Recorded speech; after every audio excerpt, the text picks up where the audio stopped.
So in today's Creative Confidence Catch Up, today we have Carl. So this is great. It's like, sorry that I sounded a bit bewildered then, but the amount of people that have been coming on here, it's really great. And yeah, I'm really pleased to have you. So yeah, Carl, would you like to kind of introduce yourself as to what you're about?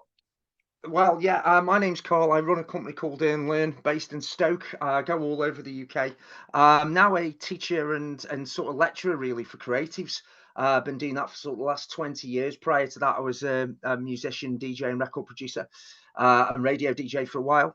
And yeah, basically got a stage show now that goes around the UK when I'm not marking and assessing really. And I come across Amy through working with the social entrepreneurs over the last sort of, certainly through COVID and a few others, because we have Yeah. got a lot of collective artist friends. So it was nice to be asked on.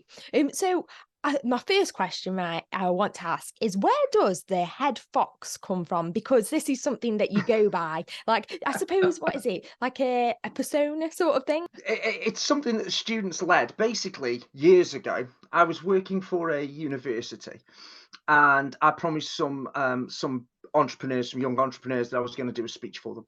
And I was told that if the university wasn't getting paid, and I would be fired if I turned up to that particular event. Yeah. So I turned up to the event, but I thought the only way around it was a loophole. So I hired a fox's outfit and dressed up as a fox and delivered the information because two things: one, fox hunting's illegal, and two, there was nothing in my contract that said a woodland creature couldn't give that information. And it's There you go. stuck with the students Mhm. from there. They called me the head fox from that point, and that was like 15 years or so ago now. And yeah, I've been known by the head fox for a long time. It's nothing that's been self-created. It's like it's sort of just evolved. I mean, we need to book that fox guy, and it's normally me. No, Gets a but phone do you call. know that's quite an interesting story though, because I suppose when people meet you, because obviously I've met you and like really great guy, like dead down to Oh, earth, and thank you you. can just chat. And do you find that having that sort of persona, how you are, the energy that comes across, do you find that works well then working alongside like students for like boosting the confidence? Really? Once I'm on stage, it's very much me as a person. Hmm. I think originally when I was I was in a band for we did 4 albums in my early 20s, and that DJing side of me was definitely a persona because I used to get stage fright terribly Oh, when I was in really? my teenage years. Yeah, yeah. So like I was through by complete sort of fluke. I was the average crowd. I was playing anywhere between 3 to 10,000 people. Got up to where we were paying like before my friend Damien passed away. That's how I got into lecturing as my friend passed away. Yeah, we did the NEC. We did that about 8 times, about 40 odd thousand people, and That's amazing. that was terrifying. Carl could not go on that stage. Hmm.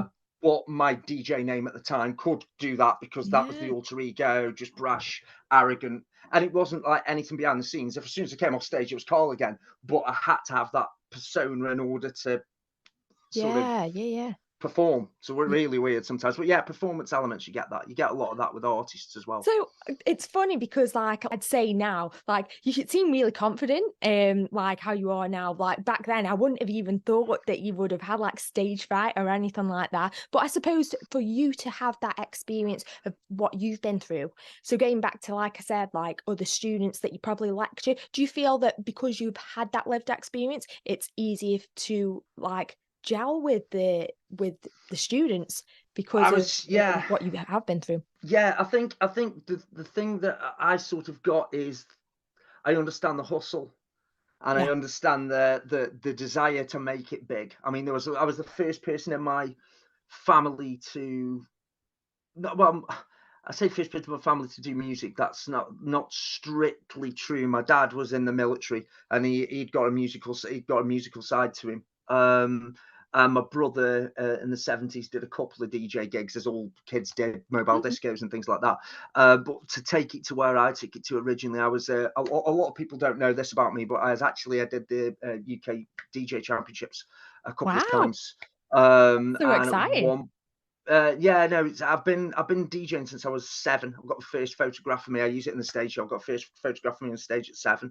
And almost made it to Radio 1 when I was 15, 16. Got dropped when I was 18. Mhm. Homeless and anorexic for about 2 years. between like 22 and 23. Mhm. 25, I went back to uni, met my mate. We started making records together. Before we knew it, we were signed to an offshoot of Sony, and yeah, 4 albums later, and it was just crazy. We were touring. We were just about to go to Miami actually, and we'd just done the South by Southwest. We'd had a CD out there, and it had done some things. CDs, that's how far back it goes. But yeah, CDs. so yeah, so it was crazy. And then yeah, just we come off stage one night, and Dame just passed away. And that sort of triggered a lot in me. So I sort of went and did. I had to have counselling before I could go back to work. Yeah. Mhm. And yeah, that spun off a load of other things. So the motorsport side, I mean, you know a bit more about me than perhaps the audience do. Mhm. But I've got a motorsport side of the business as well, and that got triggered through there as well, because I found out that the motorsport industry and the music industry were quite closely linked, and the way that it worked. Yeah, So actually, that's funny you say that, because I know yeah. like people that I know and things like that, and who I know. It's funny how, like you said, it does cross over, and when they say, "Oh, I'm doing a gig here" or whatever, and you're like, "Oh, that's connected with that," and that's really Yeah, but interesting. Yeah. to Mm. teach public speaking, I mean, like, you still learn off people all the time to do that. So I think you've got to be a bit of a sponge and take it in from everywhere, all these bits of information that you can get. So you perhaps meet a fantastic artist or something. I mean, prime example, one of my best friends from school is Chris Porter, we know as the Stoke 2000, Mhm. who's the CIC locally, Yeah, yeah. which is how we met. And Chris, I call him the silent assassin. He's like a little ninja. He stays quiet and does things. And I'm totally the opposite to that. And on paper, we shouldn't be friends, but like I, Opposites I can, attract and all yeah, that. yeah. Well, I like to think that he pushes me to listen more, and I push him to speak more. So There you go. That's good. we've got a team. So yeah, it's good. But I do think that sort of shared experience, and not so much. I suppose it's the old passing the baton really of. I made these mistakes, so I still get stopped for music industry stuff even to this day, where Mhm. people like, can you have a look at this contract for me, or I've got this happening or whatever. And although the industry's changed, the sharks are still the same. Yeah, so yeah, yeah. so I Get can you. I can spot a good deal, I can spot a bad deal. So yeah, so So in terms of like the music then, would you said like did you grow up within the music scene wanting to be like someone, or did you have somebody who Uh, you admire it at the was time? it was absolutely crazy, because I grew up and I like I cover this in the show. So like I had about 7 years where my dad, once he demobbed out the military, he was quite a heavy drinker, and there used to be like domestic violence towards my mum and all that kind of thing. Okay. They never split up, everything was all right with that. My dad had counselling, stopped drinking, was a completely different bloke. It's just one of those things that went through. So these headphones on my head sort of became my escape. Yeah. So it's really Mm. weird that like you get handed down your brother and sister's record collection, Mhm. and those records become really important. And what's really been strange over the last sort of 20 years is how many of those people who I listened to on those records who I really admired are now clients, or have been Oh, clients, that's or so that kind of cool. thing. It's like meeting your heroes. So yeah, so it's sometimes I do have to pinch myself a bit with that Yeah. sort of stuff. So I've been very, very lucky that I've been bolshy enough to turn up in the right places when I'm not wanted at the right times. Yeah, it's just turning up and keep turning up and doing the work. I mean, we lost. Yeah. There's lots of different people I could say massive influence. I mean, Sam Platt from Radio Stoke, really, the story of Sam when he was alive was just phenomenal. There so many of us to get through. There's a show called Mix FM that Radio Stoke did, All which was a right. precursor. It was a test for BBC Six Music, and I Mm. was one of the. It was one of and I mean this in the nicest way, because Tim Wedgwood, who knows doubt will watch this at some point, who's the head of BBC News now. They put like half a dozen posh kids in a room with half a dozen chavs, and I was one of the chavs basically. So between us, it kind of sort of, it was like a magazine program that used to go out on Sunday nights. And yeah, I learned so much about myself from there. So it was just great. And then of course going into the nightclubs, there was a DJ, sadly we lost earlier this year, called Stu Allen. He used to DJ at Right, Club okay. Kinetic in Longton, national rave jock. Stu was phenomenal. Taught me how to mix, how to scratch, everything. He was Mm. just a force of nature. Never wanted anything from anybody. He was just a wealth of information, and really just wanted to help talent come through. He was a great guy. Do you find like if you hadn't had that support, you wouldn't be where you are now? Oh, definitely. Yeah, Mm. definitely. I mean, I'd like to think that I was pushy enough to do it. I don't think I would have got my education because I didn't come back till I was 25. Um, but I wouldn't have gone on that journey without the help that I got around me, really. And a lot of it was help from people who I didn't even know. So I was really sad to see that Hanley Library shut, and it's Oh yeah, moving me too. now. Yeah, It's yeah. going down to there. The lady called there's a lady I won't remember. She doesn't like to be pointed out in speeches and things like that I No do. worries. Um, but she was a librarian in Hanley Library. Hmm. And I never forget, I was really flat. I'd lost house, lost business, lost everything. It was just all going wrong. And when I was homeless, she turned around to me one day and it was tipping down with rain. I went into Hanley Library and I got no qualifications at this point. Hmm. And she turned around to me and said, I'm going to have to ask you to leave if you're homeless. However, and she handed me £1 out of the till, which is to this day, I still don't think she should have done. And she went, across the road, here's a charity shop. If you go and buy this rucksack that's in the window, you're no longer a homeless person, you are a student. And I walked back in with this bag and she went, now you get it now. And she just wheeled me in front of the business section. And I said, well, what do I do now? She just went, start reading, keep reading. And Wow. within a year I was at uni. Within two, I'd done my own record deal in America with just every single time. And it's like, I do believe that when you're at those key clutch moments in life, Mhm. people meet. And I think if you meet those people in your life, you've got to keep score.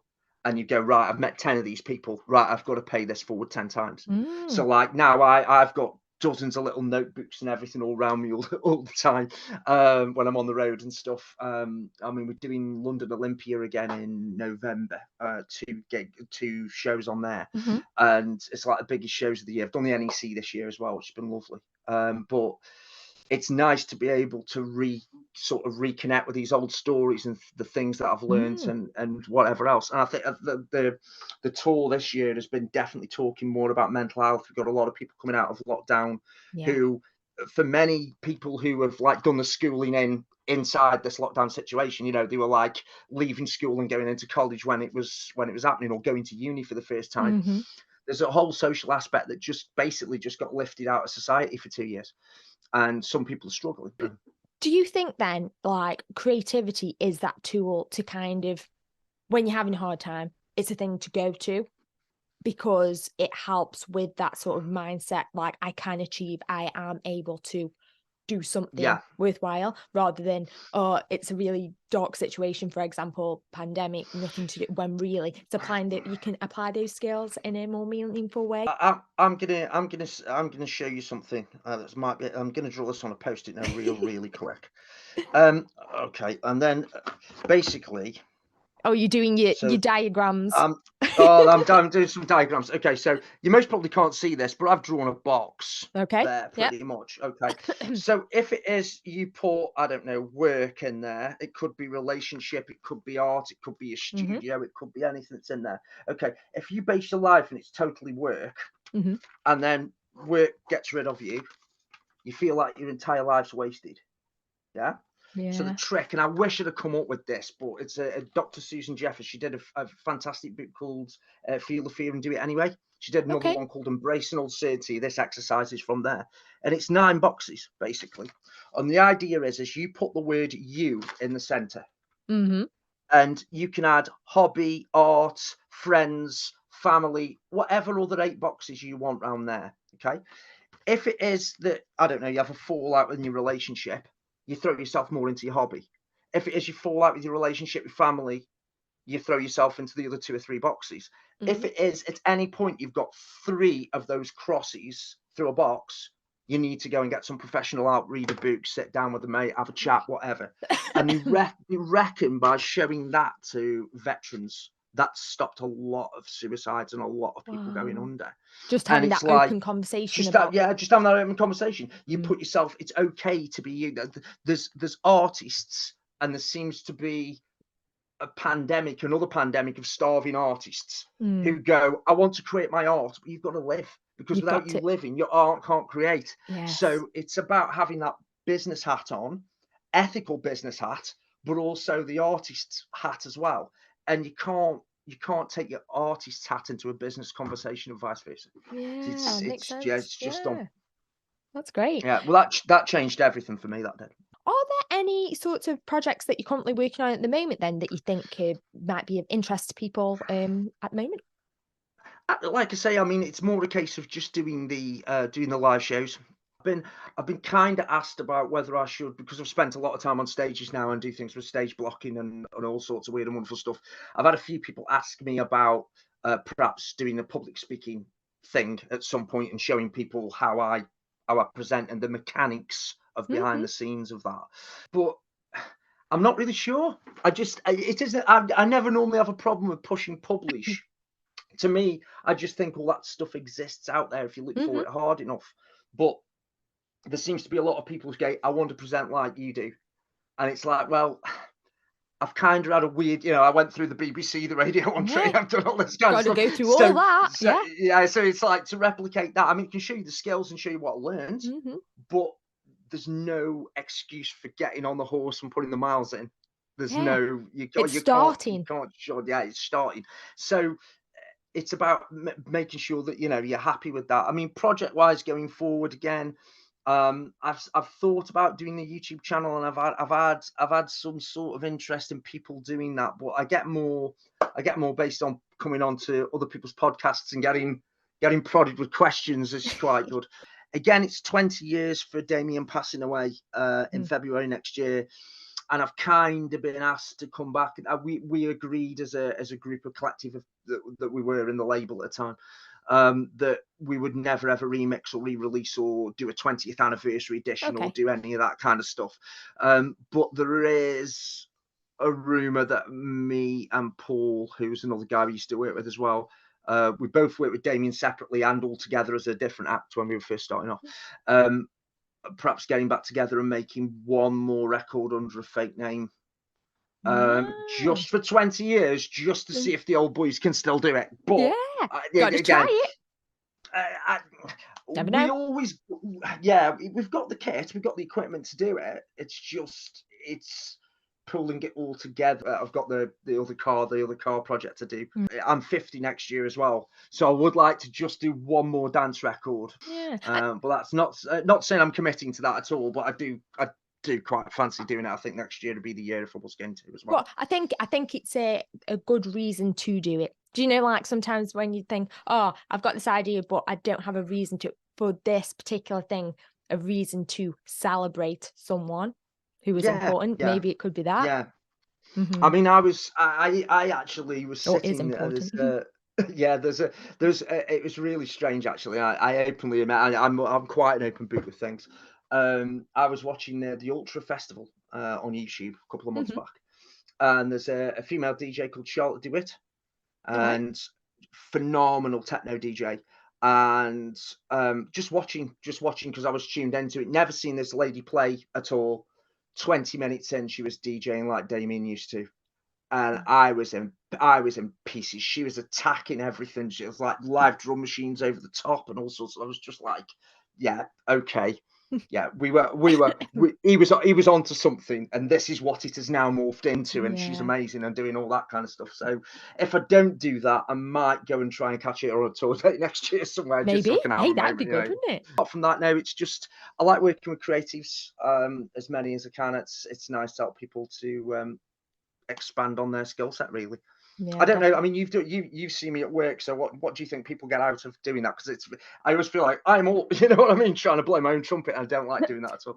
I always find it's always nice to have someone else's other perspective, because obviously the more you have your own perspective, then you're never going to grow. Whereas having other people's, and also, like I said, your energy is very infectious. It's just like very bouncy, very like, and I feel that the reason why I asked at the beginning of the conversation, why do you think like how you are might encourage and support other people in a education setting, because for me personally, that's the sort of person I'd want to have in a university setting, probably, or like I, in an education setting, to make it fun. Because if nothing's fun, then how are you going to learn? I prefer to be very hands-on, practical, and your approach gets there, if that Mm. makes sense. I just like to think that I always like to think of myself as the dumbest person in any room I go into because I'm there to learn as well. But Well, also, everybody I like, can learn something new. yeah, I also like to think that somebody's sitting there in the audience going, if this guy made money doing this, right, look at the skill I've got to be able to do this. If that, happy set of happy accidents up there can do like, this, what is it, trash can fire of a career over here can just to make some money and, get bills paid and do all that, then I surely must be able to have my, creative talents. I think it's just meeting people where they are, and I get what people want to try and do because, especially with artists, there's a real ethical side with a lot of Mm, artists that people don't necessarily see, and it's something I had to learn to being around social entrepreneurs throughout lockdown. Really highlighted something that's because with me, I was Damien was an artist when he was alive. He was an artist. I was business first with a yeah. little bit of artistry. That was because I had bills and I had to make money to do that sort of stuff. Um, but yeah, as you get older, it's funny how I appreciate the hustle and drive of people who are really trying to make it now. I mean, some of the artists, is it Anu? There's a guy who's just had the stuff signed to the Mission Impossible soundtrack from Oh, Stoke. really? Not Yeah, it sure. was on BBC. It was on BBC. It's one BBC introducing a couple of times as well. He was in our class. I think one of the last classes I did for staffs before I left.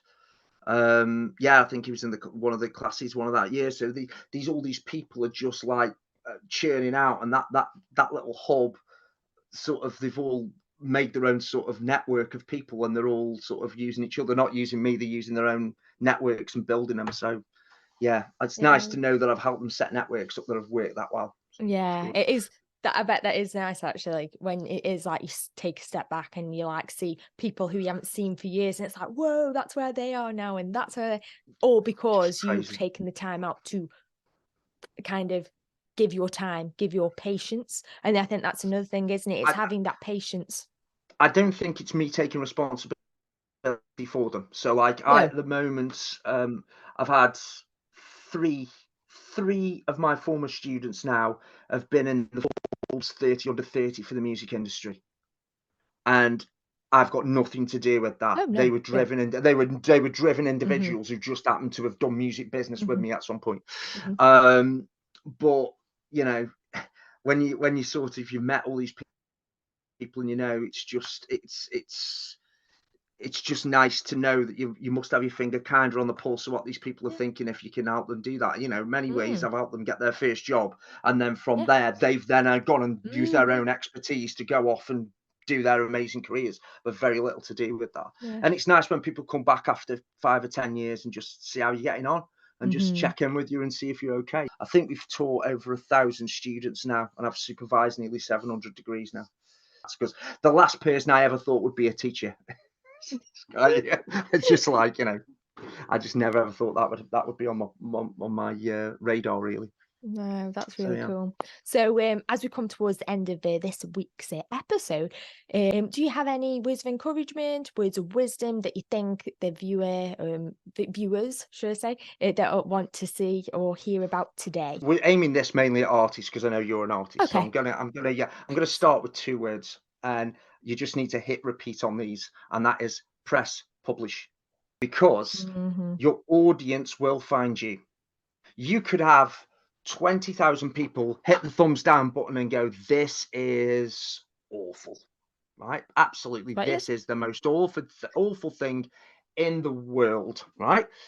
You find an audience that likes it, they will find you, they will share you. There's a guy called, if you want to have a look at this is a prime example of it. 1985, there was a singer-songwriter called Matthew Wilder, had a Hmm. hit with Ain't Nothing Gonna Break My Stride, ended up on a Barocca advert in the sort of early noughties, as it was, for about 30 seconds. This was a one-hit wonder. He had like a number 6, number 7 hit with it. Hmm. Anyway, TikTok generation have picked it up and started sharing it on all the reels. I think it was about £65 million worth of royalties last year, and the guy's nearly Wow. 80. Push publish, because even if it fails, you're learning who your audience aren't. Yeah, and it's not all about like people will make, for example, artwork and they'll make it because they like it, when in reality it's how do you solve other people's problems, because they are the Yeah. ones that need what it is that you have to offer, but not in a way that what you like is usually the Yeah, and case, though, isn't it? yeah, and the other way round as well is like you can make something and people will find that audience for for what it is that you like. So if it is that like business conference people, like I use a psychological trick, and I'll cover my details up here. But basically, my logo's a fox, and I want to see if people are going to laugh when they read this, because if they don't, I know they're not going to get on with me. I don't know if you can make that out, but it Yes, literally just says can see. this card, this card is proof I give a fox, right? So it doesn't even say what I do. Now, if I get that reaction, I Mm. know people are going to be vibing with who I am as a Yeah, person. And if definitely. they go, They then aren't they're your never people. gonna they're not my people, and that's fine, because I can recommend somebody who is their Mhm. people, and Yeah. vice versa with the other people, and teachers and lecturers and speakers and all that kind of stuff that we go to. So it's about finding your audience, and I always say this as a joke as well. If you're desperately trying to impress people in your hometown and it's just not going do it, especially if you're a band, and you're trying to get that Mhm. first gig at a bar, or you're a DJ and you're trying to get that first ever gig, keep plugging away. You might get an offer of a gig in like Barbados or something. There's a guy called Matt years ago, and he did the sound in a couple of Hanley nightclub bars and everything Mhm. else around there. Could not get a full-time job. He was working for free for 3 or 4 years, and all he kept doing was doing a portfolio of his stuff. Nobody'd employ him. Everybody'd use Mhm. him. Nobody would employ him. Years later, 7-star cruise ship. There you go. For absolute fortunes. I think last year he spent something like 12 days on land. The rest was a 7-star ship. And it's Wow. like that you just look at the situations and just go, if you just keep plugging away, it'll come to you, but you've got to be adaptable. It might be Yeah. that your project that you want to do for this isn't the right thing for this audience. So you make another product or another project or another pseudonym that speaks specifically to this audience. Mhm. Like for corporate training stuff, as much as I like the Fox thing, I've had some people where they go, look, Carl, we really like you, but can you get suited and booted and just be corporate Carl for a day? And it's like, okay. Yeah, so if that's what you want, Yeah. the Americans hate. I always hate saying this, but the customer is right, and it's just push publish. That's the main thing. That's the main takeaway. You're going to hit uh, you're going to hit some dark spells. You're going to hit sometimes where you think, I really don't know if this is going to work, and you've just got to keep digging deep. Find best practice. Look for artists that are doing what it is you want to do. Yeah, and just replicate the success. And the final thing I will leave you with, because I know I go on for a bit, No, no. is find the superstars and ask them for help. Yeah. So you would be Mhm. shocked at the amount of people. I could keep you here for a week with when I've had issues and I've tried to ask somebody down here and they've gone, oh no, I'm far too busy. And then I've asked somebody up here like you've got no chance of remotely getting, right? And get right. Prime example. Okay. So I've as a hobby for years and years and years, I've raced go-karts. I've do like um let's just think now, like hill climbing. I've done all bits and bobs as I've gone with motorsport over the years as a hobby. Couldn't get anybody to help me with my starts at all. Couldn't get anybody to help me. I was paying people. I was like, asking coaches everything. Could get one. Sent an email to Valtteri Bottas, who was Lewis Hamilton's teammate at the time, and he gave me an Mhm. hour free of charge Wow. Oh, to that's the help. thing. Gotta ask sometimes, and if no is Mind no, blown. no's no. But either way, Yeah, it's just I it's try. just crazy. I mean, it's like you try do it stage blocking. Couldn't get anybody to teach me stage blocking. Russell Kane and Jimmy Carr spent half an hour with me each, free of charge, all because I asked and nobody else asked. I'm not saying they do that for everybody, No, no. But but sometimes you've I got was to put that question out ah, for. Yeah. I was cheeky enough to try. What I'm trying to say is just prove the point is you might feel fearful of asking that person. Well, that person could be looking for an assistant. Your artist you're idolizing over here could be looking for assistant, and that assistant could be you. Just send the email, press publish. You've got nothing to Love lose. that. They're going to say, if they say no, they say no. But if you don't know, if you don't go, you won't know.